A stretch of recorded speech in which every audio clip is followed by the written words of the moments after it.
Un sentiment de satisfaction par rapport au travail bien fait. Ce travail a été très bien fait grâce à l'appui, au soutien du service d'hygiène, mais aussi des éléments de la Croix-Rouge qui nous ont beaucoup accompagnés et qui nous ont soutenus. Je pense qu'il fallait le faire. Par rapport aux mesures édictées par l'État du Sénégal, il était important à notre niveau, après avoir fermé le marché de Castor, avant sa réouverture, de procéder à cette opération de désinfection de grande envergure. Pas seulement du marché de Castor et ses environs, mais de toute la commune de Dieuppeul-Derklé. Je pense que ceci participera à renforcer les mesures de prévention que nous ne cesserons jamais assez de convoquer pour inviter les populations à plus de vigilance, plus de rigueur par rapport à ces mesures de prévention. Ce que nous souhaitons et nous tendons les mains à Allah subhanahu wa ta'ala, c'est de faire de sorte que dans la résilience que notre commune y soit, pour qu'il n'y ait pas de cas de virus dû à la maladie liée au coronavirus. Vous le savez, le virus est très contagieux et depuis quelque temps, on parle de transmission communautaire. Il était important qu'à notre niveau, qu'on puisse véritablement ne laisser aucun espace au virus pour son expansion et favoriser ainsi sa transmission. C'est pourquoi c'est le lieu, après avoir remercié les services d'hygiène et la Croix-Rouge, remercier aussi les populations de la commune de Dieuppeul-Derklé par rapport à leur comportement de cet état d'urgence.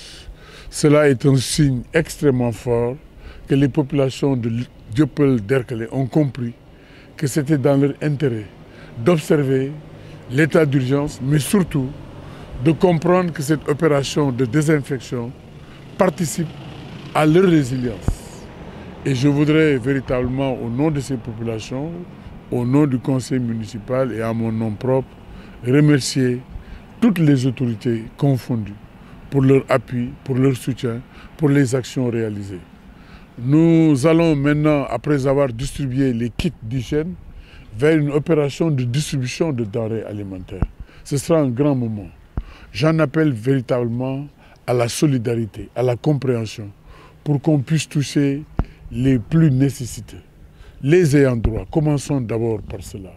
Oublions nos personnes et pensons à nos autres concitoyens qui sont dans le besoin. Faisons dans la solidarité, faisons dans la tolérance, dans la compréhension, comme nous y invitent d'ailleurs nos différentes religions, que ce soit la religion musulmane comme la religion chrétienne. Si nous le faisons, je pense que nous pourrons aujourd'hui espérer véritablement créer les conditions d'une forte résilience et ainsi vaincre ensemble cette pandémie qu'est le Covid-19. Me réjouir de ces mesures parce que c'est des mesures sociales très importantes qui touchent les citoyens sénégalais au bas de l'échelle.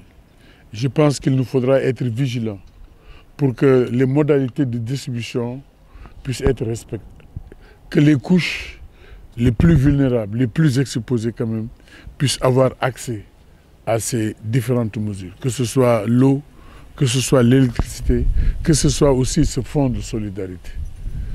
Et je pense que c'est le sentiment qui habite le chef de l'État, c'est le sentiment qui habite les populations, c'est le sentiment qui m'habite en tant que tel. Et nous ne ménagerons aucun effort pour faire de sorte que ce qui doit être distribué et qui a pour destinataire les populations puisse arriver à ces destinataires. C'est pourquoi nous invitons toutes les organisations, toutes les bonnes volontés à venir se joindre à nous pour que la distribution puisse se faire dans de bonnes conditions, transparentes mais crédibles et qui rassurent.